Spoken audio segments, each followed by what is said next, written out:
The text arrived at 6:47 in the evening, while Marcus was still sitting in his truck in the underground parking garage, engine off, waiting for the last of the day's heat to leave his palms. Houston in July did that, held warmth in everything, the steering wheel, the air, your own skin, long after the sun had technically moved on to other business. He read it once, then again. Dad, need you to sign something for school before Friday. Also, I told my friends you work in property management. Property management. Marcus set the phone face down on the passenger seat and looked at the concrete pillar in front of him. A water stain ran down it in a long, crooked line, like someone had drawn it years ago and forgotten why. The garage was quiet. The low hum of fluorescent lights. The occasional distant echo of a car door closing somewhere above him. He did not call her back. He did not type a response.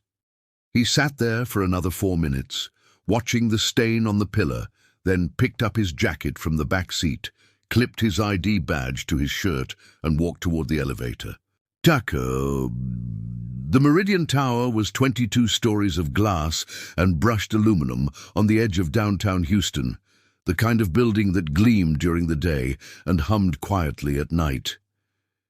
It housed a collection of mid-sized firms, accounting, consulting, a couple of small venture capital operations, and it carried the particular atmosphere of corporate respectability. Clean carpet, indirect lighting, artwork chosen by someone who understood that art in lobbies should inspire without demanding attention. Marcus had been cleaning it for 3 years. He knew every stain on every carpet, every scratch on every elevator door, every temperamental light switch and leaking faucet. He knew which toilets ran and which bathroom on the 14th floor had a draft that came through the window seal in winter. He knew the building the way a mechanic knows an engine, not with admiration, but with an intimacy born from being the person responsible for keeping it running when no one was watching. Gloria Reyes was already in the ground floor supply closet when he arrived, sorting bottles of industrial cleaner into the cart with the efficient precision of someone who had performed this ritual 10,000 times. She was 52, originally from El Paso, with short grey hair and the calm, unflappable authority of a woman who had long since stopped being surprised by anything the world chose to throw at her. She ran the night crew, 4 people in total, and she did it without raising her voice or making anyone feel small. "You're quiet tonight," she said without looking up. "I'm always quiet. Quieter than quiet." She glanced at him then briefly, the way she did when she was deciding whether to push. She decided not to. 12's got an event. Corporate thing. Property manager said don't touch the main conference room until after 11. Marcus nodded. He took his cart and headed for the elevator. He had moved to Houston 11 years ago, when Aisha was 6. Before that, they had lived in 3 different cities in 4 years, Memphis, then Atlanta, then a difficult stretch in Birmingham, following work that kept disappearing. Construction jobs, warehouse shifts, a stint driving for a moving company. He was not unlucky. The jobs existed. They simply did not last. They were the kind of work that hired you when it needed you and released you when it didn't, and the cycle repeated with a regularity that felt almost mechanical. Houston had been the steadiest thing he had found. The cleaning work paid $14 an hour when he started, 15 now, and it came with a predictable schedule and a particular kind of anonymity that suited him. He worked from 7 in the evening until 3 in the morning. When Aisha was young, he picked her up from school, made dinner before his shift, and was home again by the time she woke up. It worked. It was not glamorous, but it was built on something real, routine, reliability. The quiet dignity of work performed well, and Marcus had never been ashamed of it. Aisha had been a watchful child, the kind of kid who listened more than she spoke, who read books above her grade level and asked questions that sometimes made her teachers uncomfortable. She was curious about everything, how things worked, why people did what they did, what the world looked like beyond the boundaries of their small life on Westheimer. Marcus had loved that about her. He still did. But somewhere in the last 2 years, the curiosity had sharpened into something else. It had turned outward, toward the world and what it owed her, and the questions she asked had changed their shape. They were no longer about understanding, they were about escape. She had started watching financial literacy videos online, the kind that promised passive income at 17, financial freedom by 25, the secret to building wealth that the system didn't want you to know. She watched them the way other teenagers watch music videos or comedies, compulsively, hungrily, as though they contained the answer to a question she had been carrying her entire life. And in a way, Marcus understood. They did. The question was simple. How do I get out of here? He could not blame her for asking it. He simply wished the answers she was finding were as honest as the question itself. On the 9th floor, he emptied trash cans and wiped down desks. The offices here belonged to a mid-sized accounting firm, neat, impersonal, the kind of space where people came to do careful, unglamorous work and went home at 5. The desks were clean, the personal items minimal, a framed photo here, a small plant there, a coffee mug with a faded logo from some long-ago corporate retreat. Marcus moved through the space efficiently, his footsteps barely audible on the carpet. He thought about the text as he worked, not obsessively, not with anger, but with the quiet, steady attention he brought to everything. Property management. 2 words chosen carefully. 2 words designed to place her father at an appropriate distance from the truth, to make him sound like someone whose work mattered in a way that cleaning did not. He understood the impulse. He had been 17 once. He remembered the architecture of shame at that age, how it was not loud or dramatic, but quiet and structural, a framework you built around yourself without fully realizing you were building it. You did not announce your shame. You simply redefined the things that caused it, gave them new names, new shapes, until they looked like something you could live with. Property management, as if the name of a thing could change what it was. Marcus finished the 9th floor, signed the inspection log, and rode the elevator down. Gloria was restocking paper towels in the ground floor restroom. She handed him the clipboard without a word, and he signed it, his handwriting small and precise, the way it had been since he was a boy learning to write at a kitchen table in Memphis. Outside, through the lobby's glass doors, Houston spread itself in its humid darkness. The skyline was a jagged line of lit windows, and somewhere in the distance, a highway carried its endless stream of traffic, never stopping, never fully quieting, the city's circulatory system pumping through the night. It was a place that did not sleep.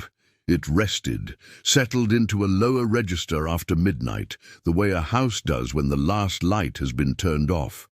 But it did not sleep. Marcus looked at it for a moment. Then he went back to work. At 8:15, he rode the elevator to the 12th floor to check on the event Gloria had mentioned. The doors opened onto a corridor brighter than usual. The overhead lights turned up to full. Music drifted from the end of the hall, not loud but present, the kind of ambient jazz that signaled a gathering of people who considered themselves tasteful. The large conference room at the end had its glass walls open, and inside about 30 people moved in loose clusters, holding drinks and talking in the animated but controlled way that people talked when they were trying to impress each other without appearing to try. Men in sport coats, women in sharp blazers, name tags on lanyards, the quiet clink of glasses and the occasional burst of laughter that was a little too polished to be entirely genuine. Marcus stood at the edge of the corridor and took in the scene, the light, the people, the easy confidence with which they occupied the space. Then he noted the layout, mentally mapped the areas he would need to avoid, and stepped back. He would come back after 11, as Gloria had instructed, for now the 12th floor belonged to them. He rode the elevator back down and resumed his route, floor by floor, moving through the building like water through a pipe, steady, purposeful, unseen.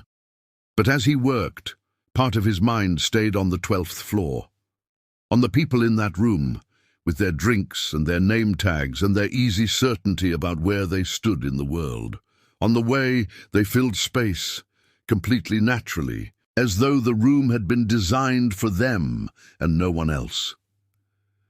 He thought about Aisha, sitting in her bedroom right now, probably on her phone, probably watching one of those videos about money and success and the future, probably believing every word. He emptied another trash can, wiped another desk. The building hummed around him, and he moved through it in silence, carrying nothing but his cart and the quiet, persistent weight of two words he could not stop turning over in his mind. Property management. He knew what it meant. It meant she was already ashamed. And shame, once it took root, was one of the hardest things in the world to pull out. At 11 minutes past 11, Marcus rode the elevator back to the 12th floor. The event was supposed to have ended 30 minutes ago. Gloria had confirmed it with the building's property manager, a man named Keith, who wore polo shirts and communicated exclusively in euphemisms. "Wrap up by 10:30, Keith had said earlier that week. "They'll be out of your hair well before the end of your shift." They were not out of his hair. When the elevator doors opened, the music was still playing, softer now, the volume turned down in deference to the late hour, but present. A cluster of people remained in the conference room, their silhouettes backlit by the floor-to-ceiling windows and the Houston skyline beyond. A jagged wall of amber and white light that gave the room the quiet, particular atmosphere of wealth. Marcus counted heads. 8, maybe 9. Down from the 30 he had seen earlier. The rest of the evening had cleared out. These were the ones who stayed, the ones with more to say, or more to drink, or simply more comfort with occupying a space past its designated hours. He did not go in. He started with the hallway, the scuff marks on the baseboards, the fingerprints on the glass partition walls, the small cocktail table near the elevator where someone had left a paper napkin, and the remains of a canapé. He worked quietly, methodically, staying at the periphery of the room's gravitational pull, moving with the practiced invisibility that 3 years of night shift cleaning had taught him. Derek Hale stood near the center of the group, a glass of bourbon, balanced loosely in one hand, gesturing with the other as he spoke. He was 38, with sandy hair he wore slightly longer than convention dictated, and the kind of relaxed posture that came from having spent his entire life in rooms where he was welcome. He had co-founded a small but respected venture capital firm 6 years earlier, and the success had not changed him in the ways success usually did, or at least it had not changed him in ways he was aware of. He was genuinely charming. He listened when people talked. He remembered their names, asked about their families, told jokes that were actually funny. The people in this room liked him, and they were right too, within the boundaries of the world they shared. But Derek Hale had also never, in his 38 years, had to think seriously about what it meant to be invisible. He had never been invisible. He had been seen, valued, included from the moment he was born into a family that understood how rooms like this one worked. His father had been a corporate lawyer in Dallas. His mother had managed a real estate portfolio that generated returns while she slept, passive income in its purest form. Derek had grown up learning the language of wealth not as a foreign tongue, but as his native one. And he spoke it with an ease that made it sound like common sense.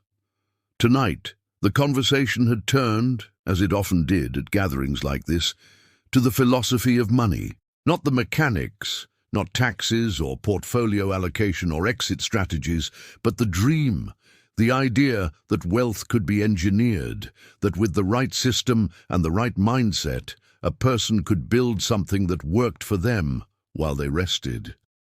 "Passive income is the end game," said a woman named Caroline, a marketing executive with sharp cheekbones and a voice that carried the quiet authority of someone accustomed to being listened to. Everything else is just a means to get there. The myth is that it's actually passive, countered a younger man, mid-20s, an MBA from a school whose name carried weight in certain circles. He leaned against the wall with studied casualness, a gin and tonic in his hand. Every passive income stream requires active maintenance. Real estate needs management. Investments need monitoring. Nothing is truly set and forget. But it's relatively passive, Derek said, smiling. He had a way of making corrections sound like agreements. That's the entire point. You build the system once, and then it does the heavy lifting for you. That's not a myth. That's how compounding works. That's how wealth actually gets created. The conversation continued, circling familiar ground, with the comfortable ease of people who had discussed these ideas many times before and had long since arrived at conclusions they felt confident in. The language was fluent, rehearsed in the way that shared beliefs always are. Not dishonest, exactly, but smoothed down by repetition into something that no longer required examination. Marcus was on his knees near the glass partition, wiping the baseboards with a damp cloth, his back to the group. The acoustics of the conference room carried their voices clearly, every word arriving in his ear with crisp, effortless precision. He did not listen deliberately. He had spent years learning to let other people's conversations wash over him without engaging, the way a bartender learns to hear without listening. Words arrived. He registered them. He let them pass. But this conversation held him slightly in a way he could not have fully explained. Perhaps it was the familiarity of the subject, the same promises, the same language, the same confident assertions he had heard Aisha repeating from her videos. Perhaps it was the ease with which these people discussed wealth, the way they spoke about it, as though it was simply a matter of understanding the right principles and applying them with enough discipline. As though the door were open to everyone, and the only variable was how hard you were willing to push. He wrung out his cloth and moved to the next section of baseboard. Derek saw him first. It was not calculated. It was not cruel. Derek's eyes simply drifted to the edge of the room while he was talking, the way eyes do when a mind is only partially engaged with the present moment, and landed on Marcus, crouched near the wall with his cloth and his bucket.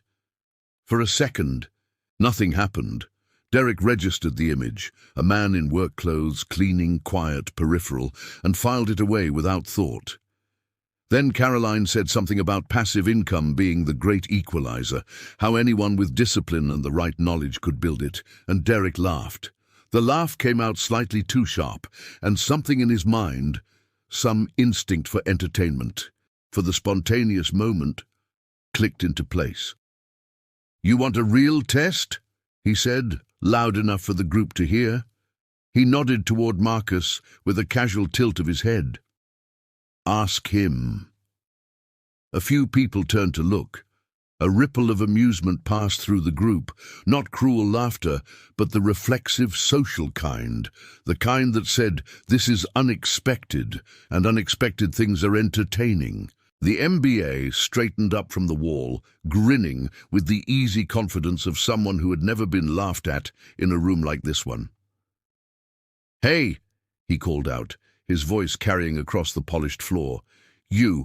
Can you explain passive income to us?" A beat of laughter, lighter this time, expectant. Marcus did not turn around immediately. He finished wiping the section of baseboard he was working on, the last 3 feet, near the corner where the partition met the wall. He set the cloth down carefully in the bucket. He stood up, slowly, and turned to face the group. 8 faces looked back at him, lit by the ambient glow of the room and the skyline's cold fire beyond the glass. A few of them were still smiling, waiting for the punchline, for him to shake his head, laugh along, or say something self-deprecating that would let everyone off the hook and let the evening resume its expected shape. Marcus looked at them, not with anger, not with embarrassment, with a kind of quiet, unhurried attention, the same attention he brought to a difficult stain or a complicated piece of machinery. He was reading the room, and he was reading it accurately. Then he spoke. "Sure."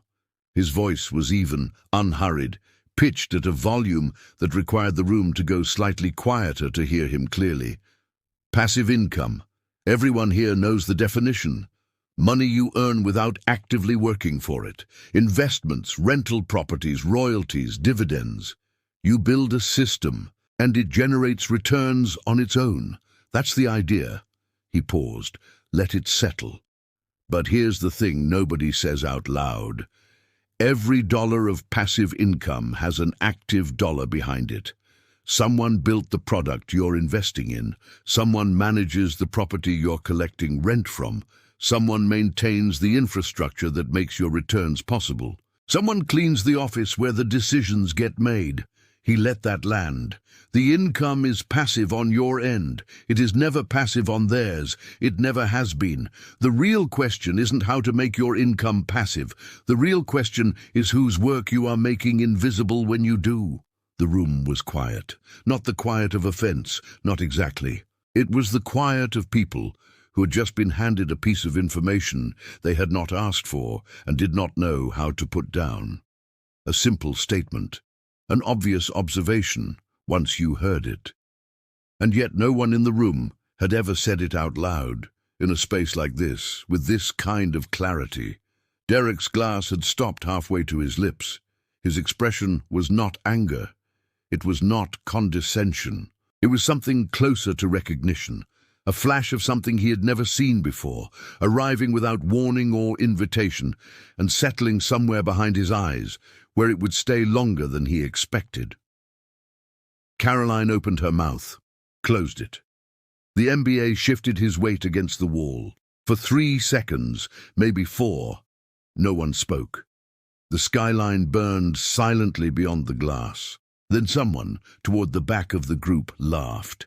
A short, nervous sound. Someone else smiled and said, "Well, that's one way to look at it." And the conversation began to move again carefully, rerouting itself around the thing that had just been said, the way traffic reroutes around an accident. Marcus nodded once, not to anyone in particular, and turned back to his work. He picked up his cloth, wrung it out in the bucket, and resumed wiping the baseboard where he had left off. He did not look back at the group. He did not wait for applause or acknowledgement or any response at all. He simply continued doing what he had come to do. Behind him, the conversation shifted to safer ground, a development deal in Midtown, a new restaurant someone had tried. The evening resumed its expected shape, as evenings did, but Derek Hale did not rejoin the conversation immediately. He stood where he was, turning his glass slowly in his hand, looking at the spot near the glass wall where Marcus had been kneeling. His face was thoughtful in a way that no one in the room quite noticed. Near the back of the group, a young associate named Tyler, 24, interning at Derek's firm for the summer, had his phone out. He had been recording for the last 45 seconds, his thumb hovering over the stop button. He watched the screen for a moment, then lowered the phone and slipped it back into his pocket without saying anything to anyone. Marcus finished the 12th floor at 12:38 a.m. Gloria was in the ground floor supply closet, logging the night's inventory on her clipboard with the careful precision of someone who took even small tasks seriously. 12 done? She asked. Done. She looked at him. Something in the way he held himself. She could not have named it exactly, but she had known Marcus long enough to sense when something had shifted, made her pause. Everything okay up there? Fine, Marcus said. He hung up his jacket and signed the end of shift log. Same time tomorrow? Gloria nodded slowly. Same time tomorrow. Marcus walked out of the Meridian Tower and into the Houston night. The air was thick and warm, carrying the faint chemical smell of the highway and the distant sound of the city settling into its late-night register. He stood on the sidewalk for a moment, looking up at the building, 22 stories of glass and light, humming quietly in the dark, indifferent to everything that had happened inside it. Then he walked to his truck and drove home. The video was 43 seconds long. Tyler had posted it that same night on Instagram, not with any grand intention, just the instinct his generation had developed, the reflexive impulse to capture and share moments that felt unusual or worth preserving. His caption was simple: "This guy works here. Listen to this." By the following morning, it had 300 views. By noon, it had been shared to Twitter and Reddit. By the end of the next day, it had migrated to TikTok, where the algorithm, vast, indifferent, optimized for engagement, picked it up and fed it to audiences it was never meant to reach.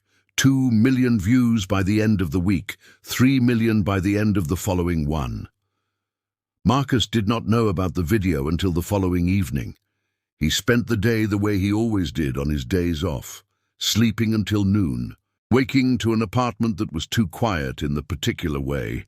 Apartments are quiet when the person who usually fills them is somewhere else. He made coffee in the small kitchen on Westheimer, the same way he made it every morning. 2 scoops, black, no sugar. He ate breakfast alone at the kitchen table, looking out the window at the street below, the traffic, the heat shimmer rising off the asphalt, the slow parade of ordinary life moving through an ordinary Houston afternoon. He checked his phone out of habit. 2 missed calls from a number he did not recognize, a text from Gloria about a schedule change for the following week, and spent the afternoon reading a paperback he had checked out from the library the week before. A history of the Texas oil industry that cost him nothing and taught him more about the city he lived in than any newspaper ever could. He read it with the quiet, attentive focus he brought to everything, not rushing, not skimming, absorbing each page the way he absorbed each floor of the Meridian Tower, thoroughly, patiently, with respect for the thing itself.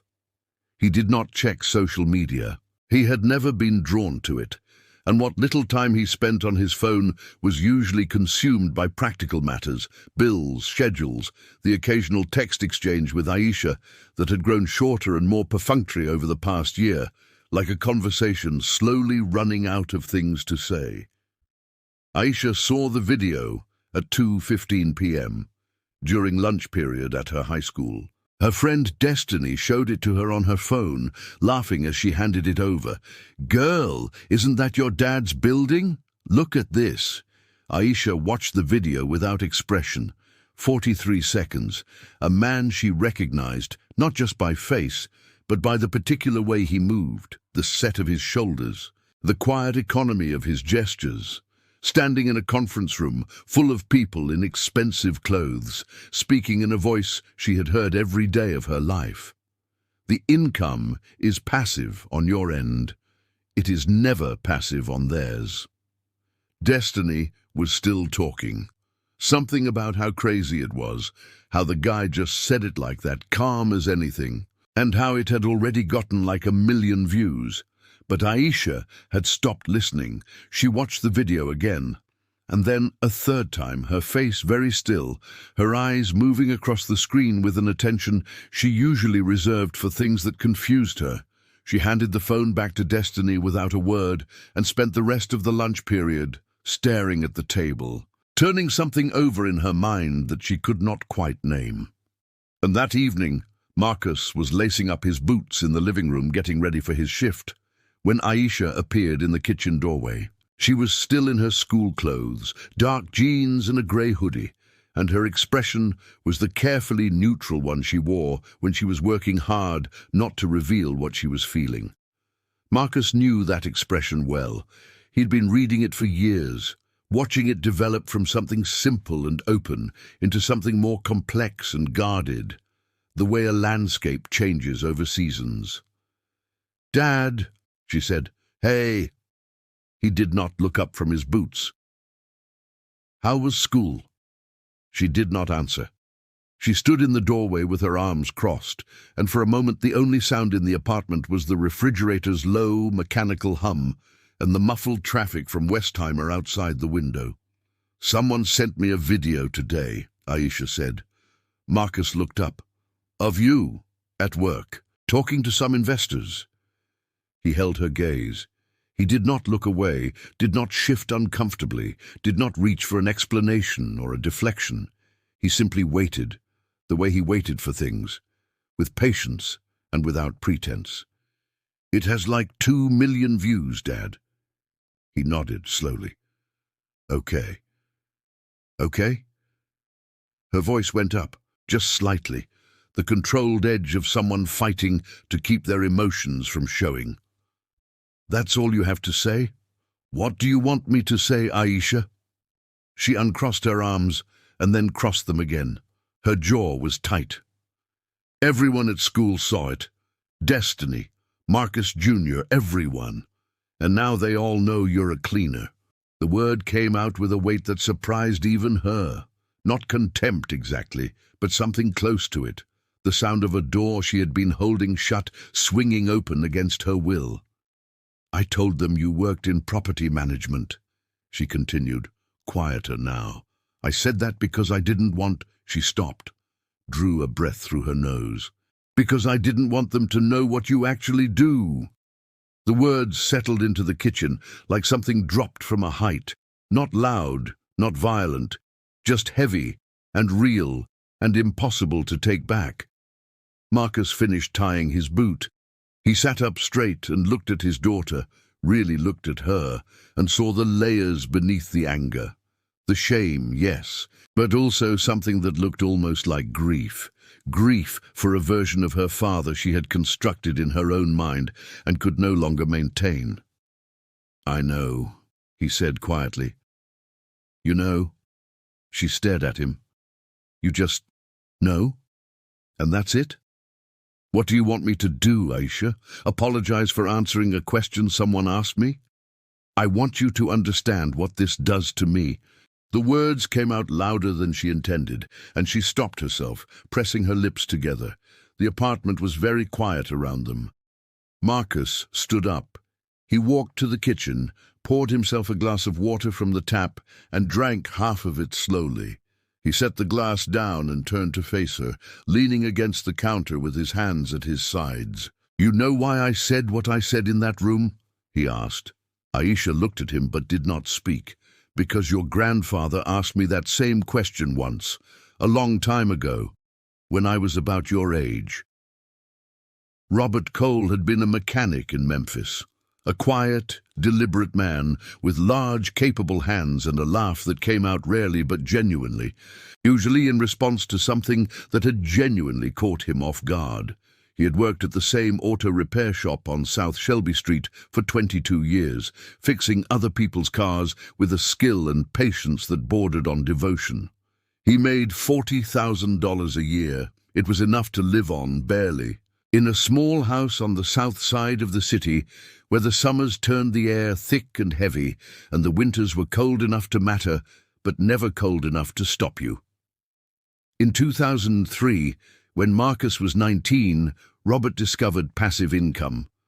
Not through a book or a guru, through a colleague at the shop, a man named James who had begun investing in a series of real estate limited partnerships. James showed Robert the numbers one afternoon, spread out on the hood of a car they were both working on.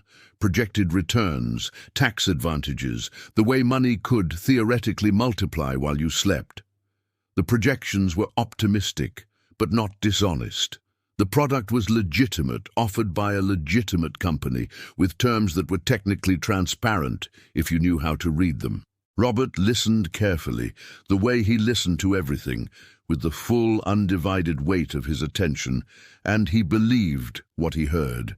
Not blindly, not without thought, but with the earnest, hopeful belief of a man who had spent his entire life working with his hands and had just been shown, for the first time, a door that seemed to lead somewhere different.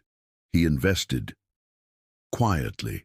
Over the course of 2 years, he put away what he could, a few $100 here, 1,000 there, stretching the household budget until it was thin as paper. He told no one except Marcus, and even then, only in pieces, late at night, after the rest of the house had gone to sleep. "I'm building something, son, something that's going to work for us, even when I can't." By 2006, the investments had lost 60% of their value.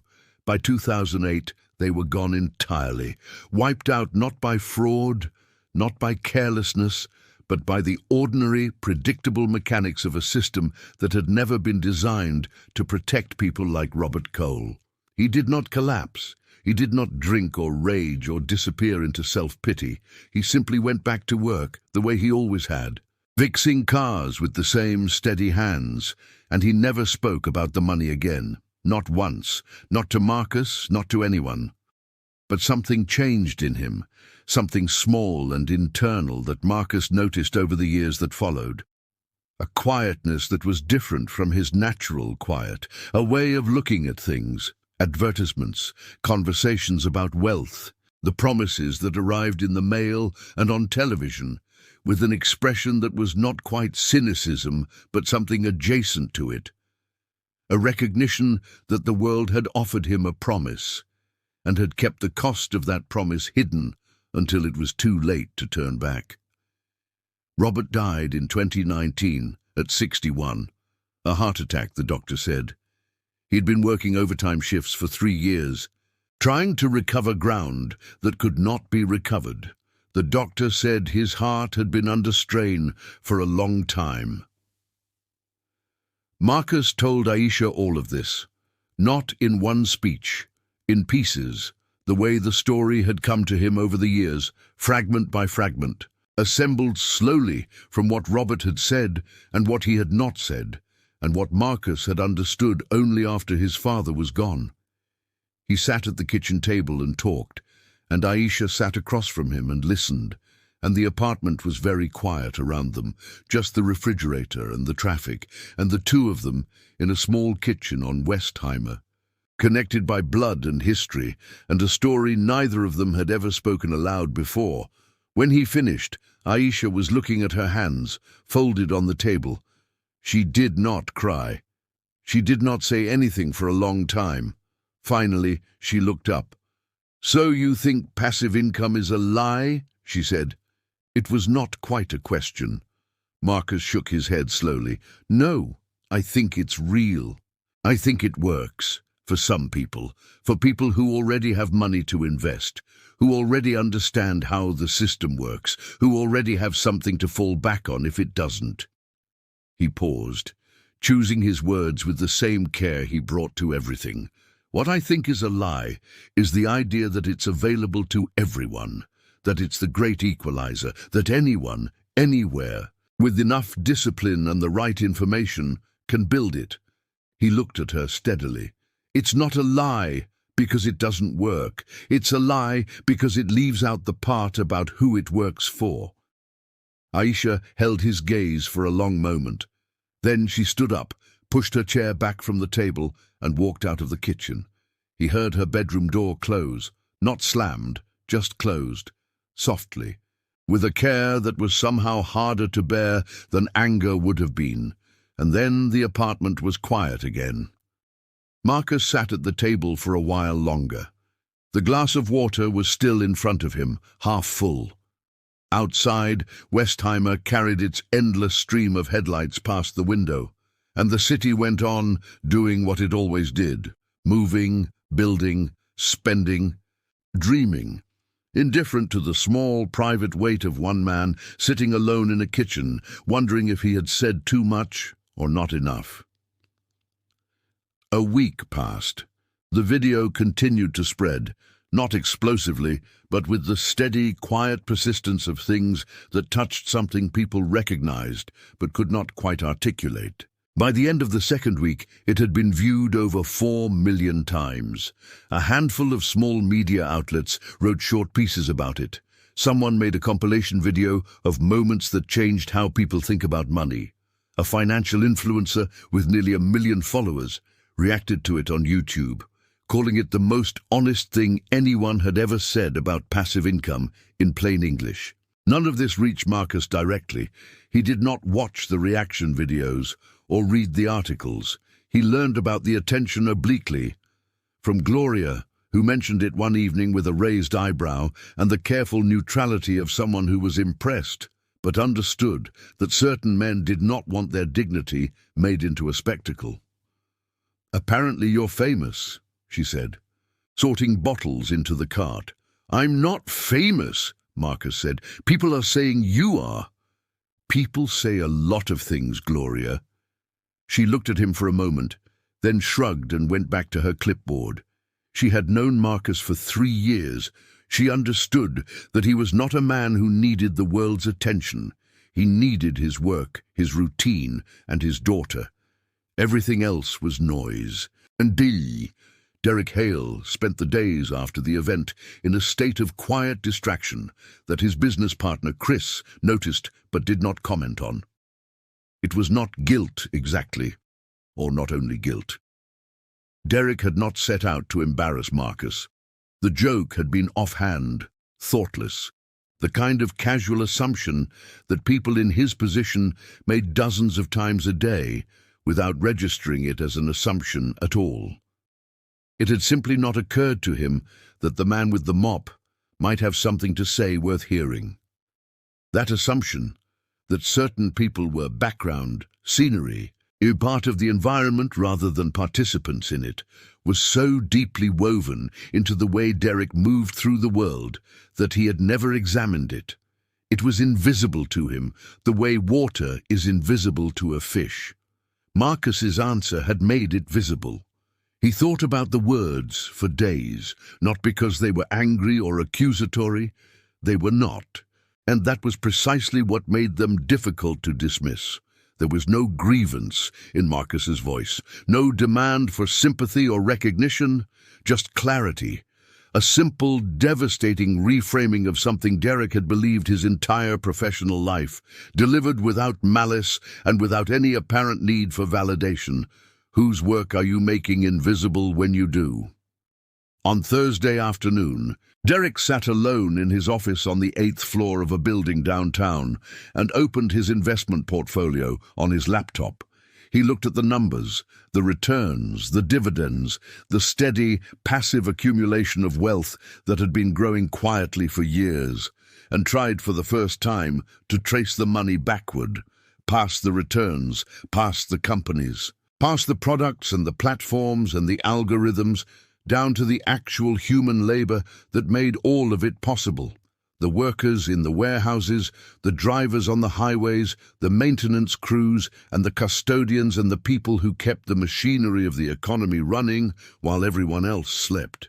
He did not feel guilty. He felt something more complicated than guilt, a kind of enlarged awareness, a new lens through which familiar things looked different.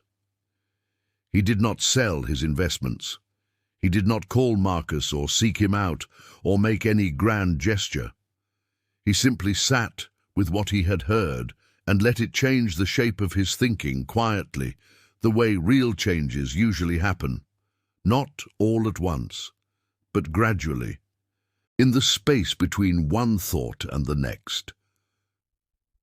Aisha did not bring up their conversation again for 5 days. She went to school, she came home, she ate dinner, sometimes with Marcus at the kitchen table, sometimes alone in her room with her laptop open. She watched her phone less than usual, which Marcus noticed but did not remark on. The financial literacy accounts she had been following, the ones that promised passive income at 17, the ones that sold courses for $29 and promised to change your life, sat quieter in her feed, and she scrolled past them without the same hunger she had felt before. She was not transformed. She was not suddenly grateful or enlightened or converted to some new way of seeing the world. She was 17, and the world was still confusing, and her father was still a man who cleaned offices at night, and that fact still carried weight in the way she moved through her life. But something had shifted, not dramatically, not all at once, but in the way a door shifts when someone pushes it gently. It was not open, it was not closed. It had simply moved. On Wednesday, she deleted 3 of the financial literacy accounts she had been following for months. She did not replace them with anything. She simply removed them, quietly, the way you remove something from a shelf when you realize you no longer need it there. On Friday evening, Marcus was on his way out the door for his shift, jacket in hand, keys already in his pocket, when his phone buzzed. He pulled it out and looked at the screen. Aisha. He almost let it go to voicemail. He was already running a few minutes behind, and Gloria did not like it when people were late, even by a little, but something made him answer. Some instinct, or maybe just the simple fact that his daughter's name on his screen still carried a weight that overrode everything else. "Hey," he said. "Hey." Her voice was quieter than usual. Not sad, just quieter, the way it got when she was thinking about something, and had not quite finished thinking about it. "Where are you?" "Heading to work." "Okay." A pause. "I just wanted to ask you something." Marcus leaned against the doorframe, his keys jingling softly in his pocket. "Go ahead." "Grandpa Robert, the investments. Did he ever talk about it? After it went bad, I mean. Did he ever say anything about it?" "No," Marcus said. "He didn't." "Why not?" Marcus looked out the front door, past the hallway at the street beyond. The Houston evening was settling in. The sky fading from orange to deep purple at the edges, the air still holding the day's heat like something it was reluctant to let go of. A neighbor's dog barked somewhere down the block. A car passed with its windows down, music drifting out and then gone. "I think," he said slowly, because he did not want us to think that trying was pointless. He did not want us to be afraid of it. He just learned something, and he kept it to himself because he thought that was the kindest thing he could do. Aisha was quiet for a moment. "Do you think it's pointless?" she asked. "Trying to build something? Trying to get ahead?" "No," Marcus said without hesitation. "I think trying is the only thing that makes sense. I just think you have to try with your eyes open. You have to understand what the system actually is, not what it tells you it is." Another pause. Longer this time. "And you think I don't understand that?" she said. It was not quite an accusation. "I think you're 17, Marcus said gently. "I think you're one of the smartest people I have ever known in my life. And I think there is a difference between knowing something and understanding it. Understanding takes time. It takes experience. It takes making mistakes and learning from them." He paused. "There is nothing wrong with not understanding everything yet. That is not a failure. That is just being human." The line was quiet for a long moment. Then Aisha said, "Okay." It was a small word, one syllable, barely a sound, but it carried something in it. Not resolution, not the neat closure of a conflict resolved. Something quieter than that. Something that sounded like the beginning of a willingness to keep listening. "I gotta go," Marcus said. "I'm gonna be late." "Yeah. Go." A beat. Then, "Night, Dad." "Night, Aisha." He hung up and stood in the doorway for a moment, the phone still warm in his hand, the evening air moving past him with its familiar weight and smell. Then he put the phone in his pocket and walked to his truck. The shift that night was quiet. Friday, late summer, most of the offices dark, most of the floors empty. Marcus moved through the building with his usual efficiency, emptying cans and wiping surfaces and maintaining the quiet, invisible order that the building required. When he reached the 12th floor, he paused at the elevator. The conference room where the event had taken place was dark now, the chairs pushed neatly against the long table, the glass walls reflecting the skyline in long, silent streaks of amber and white. It looked like any other empty room. There was no trace of the evening that had happened there, no echo of conversation, no residual warmth, no mark of any kind. Just a clean, quiet space, waiting to be used again. Marcus stood at the threshold for a moment. He did not go in, he did not need to. He simply looked at the room, at the table, at the spot where he had been kneeling, at the skyline burning silently beyond the glass. and then he turned and went back to work. At 3:12 a.m., he finished his last floor and rode the elevator down to the lobby. Gloria had already gone home. The building was empty, the lobby lights dimmed to their overnight setting, casting a pale blue glow over the polished floor. His footsteps echoed faintly in the silence. He signed the closing log, hung up his jacket, and walked out into the Houston night. The air was warm and thick, carrying the smell of asphalt and the distant possibility of rain. The sky above the skyline was not dark. It never truly was in Houston, the city's light pollution turning it a permanent, hazy amber. But the stars were there if you looked for them, faint and persistent, burning their ancient light through the glow. Marcus stood on the sidewalk for a moment. He did not feel victorious. He had not won anything.